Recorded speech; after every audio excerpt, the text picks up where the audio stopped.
आइए स्टूडेंट पढ़ते हैं नेक्स्ट टॉपिक यूनिट 3 का effects of stress on psychological functioning and health. Means जो आपका लॉन्ग टर्म स्ट्रेस होता है उस स्ट्रेस का आपकी बॉडी पर साइकोलॉजिकली क्या इफेक्ट पड़ता है और हेल्थ वाइज क्या इफेक्ट पड़ता है। तो देखेंगे कि साइकोलॉजिकली एंड हेल्थ वाइज हमारे ऊपर स्ट्रेस का इफेक्ट क्या है। वो 4 तरह का हो सकता है, emotional effect, physiological effect, cognitive effect and behavioural effect. Emotional effect के अंदर क्या होगा कि अगर आप लंबे समय से स्ट्रेस में हैं तो आपके मूड के अंदर स्विंग्स होंगे, कभी आप बेमतलब रोने लगोगे, बेमतलब हंसने लगोगे, इरिटेट रहोगे, है ना। इमोशनली अनस्टेबिलिटी आ जाएगी आपके अंदर, चिड़चिड़े से रहोगे, किसी से ढंग से बात ना करना। फिजियोलॉजिकल इफेक्ट के अंदर क्या होता है कि आपकी बॉडी फिजियोलॉजिकली वीक हो जाती है। मींस आपकी बॉडी के अंदर सर्टेन हार्मोन सीक्रेट हो जाते हैं जिससे ब्लड प्रेशर रेट का बढ़ जाना, मेटाबॉलिक सिस्टम का खराब हो जाना, डाइजेस्टिव सिस्टम का डिस्टर्ब हो जाना। तो ये फिजियोलॉजिकल इफेक्ट होते हैं। कॉग्निटिव इफेक्ट के अंदर क्या होगा कि कहीं तो आप पहले बहुत अच्छे डिसीजंस ले लेते थे, लेकिन अगर स्ट्रेस बहुत ज्यादा आपकी लाइफ में तो कॉग्निटिवली भी इसका आपके ऊपर इफेक्ट पड़ता है। मींस आप फॉल्टी डिसीजंस ले लोगे, गलत डिसीजन की वजह से आपकी लाइफ में ब्रेकअप्स होंगे, बहुत चीजें आपसे दूर हो जाएंगी, मेंटल स्टेबिलिटी बिल्कुल फिनिश हो जाएगी। बिहेवियरल इफेक्ट के अंदर क्या होगा कि आपका बिहेव इफेक्ट होगा, आप मिसबिहेव करना शुरू कर दोगे, गलत चीजों की एडिक्टेड हो जाओगे, जैसे कैफीन लेना, कोई जैसे हम बोल सकते हैं कि कोई भी ड्रग एडिक्शंस के शिकार हो जाओगे, ये सब चीजें लेना स्टार्ट कर दोगे, अल्कोहल लेना स्टार्ट कर दोगे, जिससे आपका बिहेव पूरी तरह से अफेक्टेड हो जाएगा। तो ये आपके ऊपर स्ट्रेस के इफेक्ट है कि अगर आप बहुत लॉन्ग टाइम से स्ट्रेस में हैं तो आप emotionally, physiologically, cognitively and behaviourally बहुत ज्यादा वीक हो जाते हैं और आगे चलकर यही चीज आपको बहुत अबनॉर्मल डिसीजेस का शिकार बना देती है। इसी के अंदर नेक्स्ट टॉपिक है हमारा स्ट्रेस एंड हेल्थ। तो पहले हम समझेंगे कि स्ट्रेस का हेल्थ के साथ क्या रिलेशन है। कहा जाता है कि अगर हमारी लाइफ में हल्का स्ट्रेस है तो इससे तो आपके अंदर एनर्जी रहती है, लेकिन अगर वही स्ट्रेस का लेवल बढ़ गया और वो बहुत लंबे समय से आपकी लाइफ में है और एक दिन भी ऐसा नहीं जाता है कि आप स्ट्रेस फील ना करो, तो इसका इफेक्ट धीरे धीरे पड़ना पड़ता है, आपकी हेल्थ पर स्टार्ट हो जाता है और हेल्थ आपकी बिगड़नी शुरू हो जाती है। तो कैसे हम पता लगाएंगे कि हमारी हेल्थ स्ट्रेस की तरफ से बिगड़ने लगी है। कुछ बच्चे जैसे कि आपने देखा होगा कि जब एग्जाम्स आते हैं तो स्ट्रेस में आ जाते हैं और एग्जाम से पहले उनके स्टमक में पेन होना, हेडेक होना, ठीक है, एंजाइटी फील करना, रात को नींद ना आना, प्रॉपर डाइट ना लेना, जिससे उनके हेल्थ इश्यूज क्रिएट होने लगते हैं, नर्वस फील करते हैं। तो ये स्ट्रेस का कहीं ना कहीं आपकी हेल्थ के ऊपर इफेक्ट पड़ता है। आप फिजिकली वीक फील करने लगते हैं, इमोशनली आप एग्जॉस्टेड हो जाते हैं चीजों को यूज कर करके, कभी आपको चिड़चिड़ाहट होती है, कभी आपको बहुत ज्यादा रोना आता है और इसी के साथ साथ फिजियोलॉजिकली भी आप वीक हो जाते हैं, बिहेवियरल वाइज भी आप एग्जॉस्टेड हो जाते हैं कि क्या करूं, क्या ना करूं, क्या सही है, क्या गलत है। मींस आप अंदर से खाली हो जाते हैं ट्रायल कर करके। तो फिर आपकी health emotionally, physiologically, cognitively, behaviourally पूरे तरीके से हर एस्पेक्ट से डैमेज होने लगती है। तो इसीलिए कहा जाता है कि the state of physiologically and the state of psychological, तो physical, emotional and psychological exhaustion की स्टेट को हम क्या बोलते हैं? Burnout. The state of physical, psychological and emotional, कि अगर आप बहुत लंबे समय से स्ट्रेस में हैं, अगर फिजिकली और साइकोलॉजिकली और इमोशनली एक ऐसी स्टेट जिसमें आप अपने आप को बिल्कुल होपलेस पाते हैं कि अब मेरे पास कुछ भी नहीं बचा लड़ने के लिए, जब एक ऐसी कंडीशन आपकी लाइफ में आती है तो उसे हम नाम देंगे बर्नआउट का, कि फिजिकली भी आपके अंदर सब कुछ खत्म हो गया है, साइकोलॉजिकली भी और इमोशनली भी। जब ये बर्नआउट स्टेज एक पर्सन के अंदर स्ट्रेस की वजह से क्रिएट हो जाती है कि जब इंसान को ऐसे लगे कि अब कुछ भी नहीं बचा है, ना तो फिजिकली मैं रिस्पॉन्स कर पा रहा हूँ, ना साइकोलॉजिकली मेरा दिमाग चल रहा है और ना ही मैं इमोशन से लड़ पा रहा हूँ, तो इस वजह से आगे चलकर आपका जो इम्यून सिस्टम है वो भी पूरे तरीके से टूट जाता है, इम्यून सिस्टम भी वीक हो जाता है, जिसकी वजह से हमें अल्सर्स, डायरिया, इस तरह की डिसीजेस को फेस करना पड़ता है। और ये भी कहा जाता है कि इम्यून सिस्टम अगर आपका वीक है तो आप बहुत भयंकर बीमारियों के शिकार हो सकते हैं। और साइकोलॉजी के अंदर स्टडी ये भी बताती है कि जो 60% मेडिकल डिसीजेज है उनका जो रीजन है मेनली वो क्या होता है, स्ट्रेस। बहुत बड़ी बात है ये कि अगर 100 में से 60 बीमारियां मेडिकल लाइन में ऐसी है जिसका कारण क्या है, स्ट्रेस। और हम लोग सोचते हैं कि उसको ये रोग हो गया, उसको वो रोग हो गया, लेकिन उसका कारण कहीं ना कहीं क्या होता है, स्ट्रेस। तो हमें स्ट्रेस बिल्कुल भी नहीं लेना है, क्योंकि स्ट्रेस आपकी इन्हीं मेडिकल डिसीजेस की शुरुआत होती है। इसी चीज को और अच्छे से एक्सप्लेन करने के लिए एक थ्योरी दी थी, एक पैटर्न बताया था साइकोलॉजिस्ट सैली ने। उस पैटर्न का देखिए नाम क्या है, जनरल एडेप्टेशन सिंड्रोम। इसको शॉर्ट में हम बोलते हैं GAS। ये पैटर्न बताया था स्ट्रेस का सैली ने। तो देखिए सैली ने इसमें क्या किया, सैली ने हमें इस पैटर्न में ये बताया, उसने पहले तो कुछ एनिमल्स के ऊपर स्टडी की, उनको स्ट्रेस के अंदर रखा। मींस एनिमल्स को आप सोचोगे कि स्ट्रेस कैसे होता होगा, अब वो शो नहीं करते, स्ट्रेस तो उन्हें भी होता है। अगर आप उन्हें बहुत ज्यादा गर्मी में रख दो, आप उनके बार बार एक्सरेज निकालो, आप उन्हें इंसुलिन दे दो, तो वो बहुत ज्यादा परेशान हो जाएंगे। तो ऐसे एनिमल्स उसने लेबोरेटरी में लिए, उन्हें स्ट्रेसफुल लेबोरेटरी में रखा, स्ट्रेसफुल कंडीशन में रखा। उसी के साथ साथ उसने ऐसे पेशेंट्स को स्टडी किया जो बहुत लंबे टाइम से बीमार है, वो बहुत गंभीर बीमारियों से ग्रस्त है, जो बहुत लंबे टाइम से मेडिसिन खा रहे हैं, ट्रीटमेंट ले रहे हैं। तो एनिमल्स और ह्यूमन बींग्स, इन दोनों के बीच में जब सैली ने स्टडी की तो एक सेम पैटर्न यहाँ पर सैली ने ऑब्जर्व किया। इसी पैटर्न को यहाँ पर सैली ने क्या नाम दिया, जनरल एडेप्टेशन सिंड्रोम।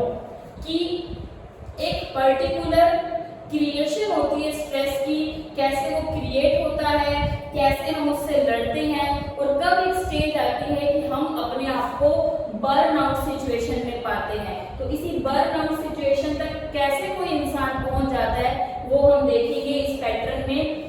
तो इस पैटर्न के लिए कुछ इस तरह की शेप यहाँ पर कैली ने बताई, अलार्म स्टेज, रेसिस्टेंस स्टेज और third exhaustion stage.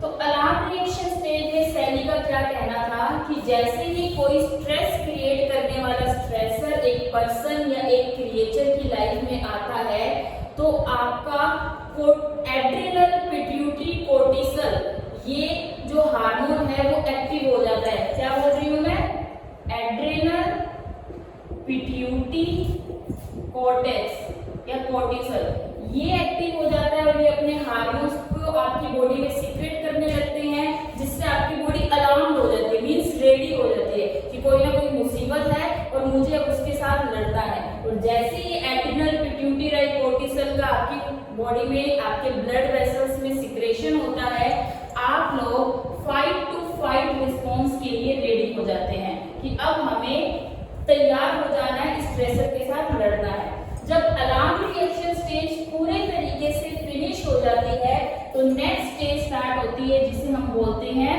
Resistance stage. जब एड्रिनल, पिट्यूटरी, कोर्टिसल का काम खत्म हो जाता है और आप उस स्ट्रेस से निपटने में नाकामयाब हो जाते हैं, मींस फर्स्ट स्टेज के अंदर अलार्म स्टेज में अगर आप उस स्ट्रेस को रिड्यूस या कम नहीं कर पाते हैं तो पैरासिम्पैथेटिक नर्वस सिस्टम एक्टिव हो जाता है। कौन सा nervous system, parasympathetic nervous system. ये नर्वस सिस्टम एक्टिव हो जाता है और आपकी बॉडी को फिर से तैयार करता है। रेसिस्ट मींस उस स्ट्रेस को रोकने के लिए, उसे वहीं पर दबाने के लिए, उसके रिस्पॉन्स के लिए, ताकि आपकी बॉडी के अंदर अवेलेबल जितने भी रिसोर्सेज हैं उन सभी रिसोर्सेज को आप काम पर लगा दो, एनर्जी आ जाए आपके अंदर और आप उस स्ट्रेसर को क्या कर सको, रेसिस्ट कर सको।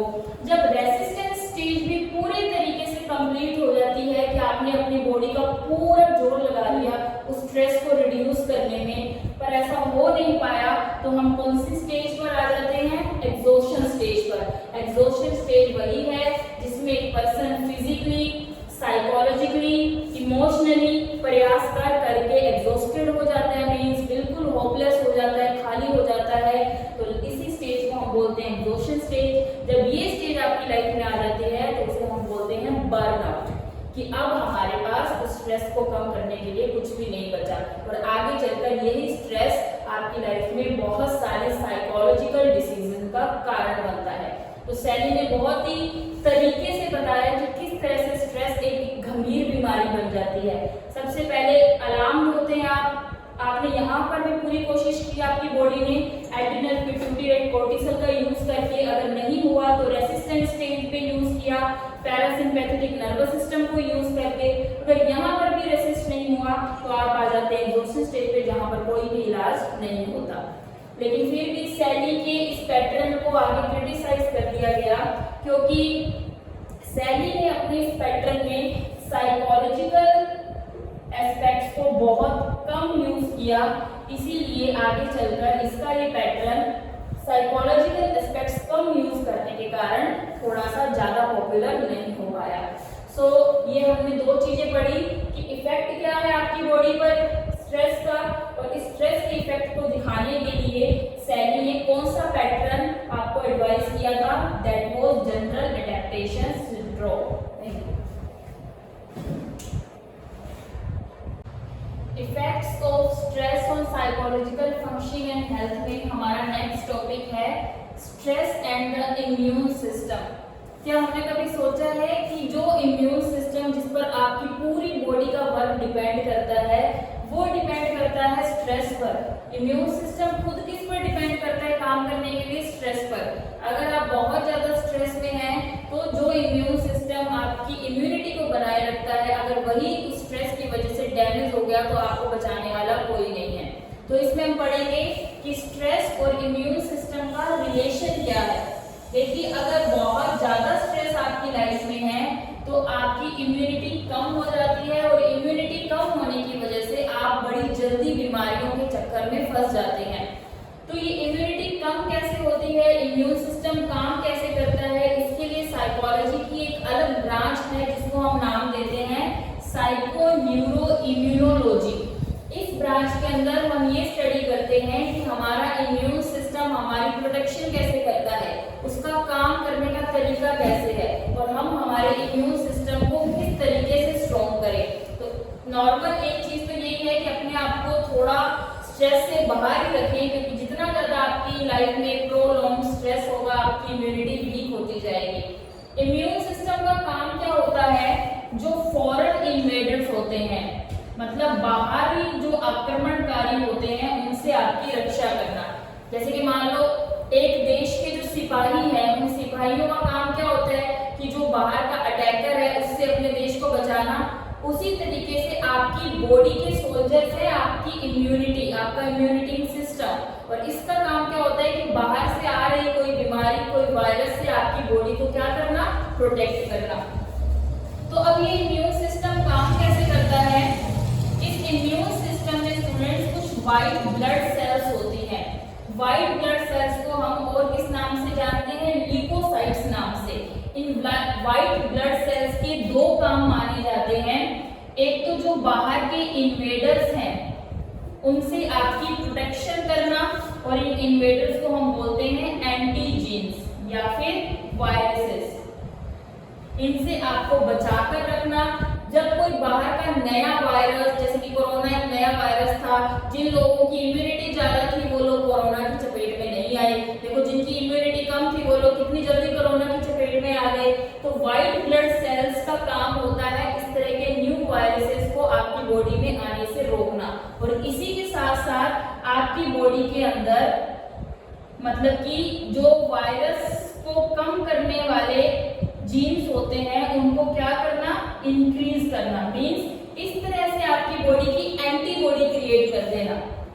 इसको दूसरा काम क्या होगा, एंटीबॉडी क्रिएट करना। आपकी बॉडी के अंदर जब एंटीबॉडी क्रिएट हो जाती है तो आप उन वायरसेस से लड़ने के लिए तैयार हो जाते हैं। कोई भी वायरस आपका कुछ भी नहीं बिगाड़ पाता। तो व्हाइट ब्लड सेल्स के दो काम हैं, जो फॉरेन इन्वेडर्स हैं उनसे आपकी आपकी प्रोटेक्शन करना और आपकी बॉडी में एंटीबॉडी प्रिपेयर करना। ये व्हाइट ब्लड सेल्स के भी 3 टाइप हैं, T cells, B cells and natural killer sales.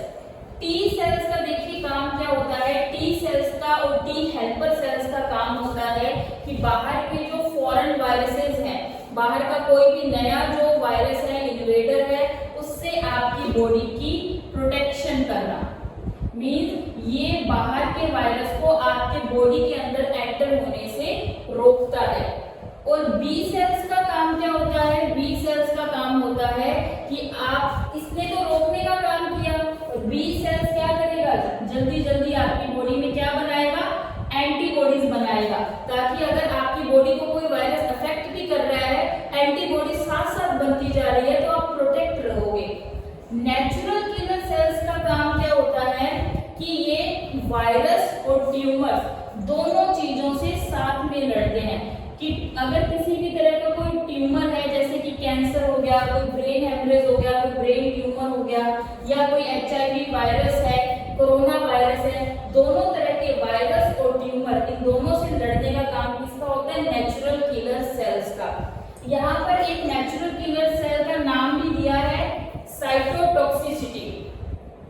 ऐसा बोला जाता है कि जिन लोगों के अंदर इन साइटोटॉक्सिसिटी सेल्स का आवागमन कम होता है, मींस की सेल्स कम होती है, तो वो लोग कैंसर जैसी गंभीर बीमारियों के भी शिकार हो सकते हैं। और ये सेल्स कम क्यों होगी, जब बहुत ज्यादा स्ट्रेस है आपकी लाइफ में और आपकी इम्यूनिटी घट रही है। इम्यूनिटी घटने की वजह से आपने देखा होगा बहुत सारी ऐसी बीमारियां सुनी होगी जिसमें आपने ये सुना होगा कि इसकी WBC कम हो गई, और WBC कम हो गई तो आपकी बॉडी को आपने देखा होगा कि वो कैसे वीक होती चली जाती है ना, तो ये सेल्स कम हो जाती है। आपके जब सोल्जर्स ही सारे मर जाएंगे तो आपकी बॉडी को प्रोटेक्ट कैसे करेंगे। तो जब सभी सोल्जर्स मर गए तो बड़े बड़े जो आक्रमणकारी हैं वो आ जाएंगे ना, तो जैसे कि कैंसर एक बहुत बड़ा इन्वेडर है, वो आपकी बॉडी में एंटर कर सकता है। कब, जब ये नेचुरल किलर सेल्स जो कि व्हाइट ब्लड सेल्स होती है आपकी बॉडी में बिल्कुल क्या हो जाएंगी, कम। जब इस तरह से आपका इम्यूनिटी सिस्टम प्रोलॉन्ग स्ट्रेस की वजह से डिस्टर्ब हो जाता है, तो इसका सबसे वर्स्ट इफेक्ट पड़ता है आपके लाइफस्टाइल पर। आपका लाइफस्टाइल पूरे तरीके से खराब हो जाता है। तो जो लोग इम्यूनिटी वाइज वीक हैं, ऐसा देखा जाता है कि इन लोगों की बॉडी इंटरनली पैथोजेंस से ज्यादा एसोसिएटेड होती है, पैथोजेंस के प्रति ज्यादा रिएक्ट करते हैं। तो ये लोग इमोशनली, फिजिकली, साइकोलॉजिकली, कॉग्निटिवली बहुत कमजोर हो जाते हैं। इनका लाइफस्टाइल हैप्पी लोगों के कंपैरिजन में बिल्कुल वर्स होता है। प्रॉपर टाइम पर नहीं सोना, अच्छी डाइट ना लेना, कोई एक्सरसाइज ना करना, टाइम मैनेजमेंट का बिल्कुल जो जीरो होना, तो ये सब वर्स इफेक्ट को हम बोल सकते हैं लाइफस्टाइल। अगर लाइफस्टाइल की डेफिनेशन देखें तो क्या होगी कि lifestyle is the overall pattern of decisions and behaviours that determines a persons health and quality of life. कि जब आपकी हेल्थ और लाइफ की क्वालिटी घटती या बढ़ती है तो उसे हम बोलते हैं ये इस पर्सन का लाइफस्टाइल है, जो आपकी एक पहचान बना देता है। तो इसीलिए हमें अपने आप को स्ट्रेस से बचा कर रखना है। Thank you.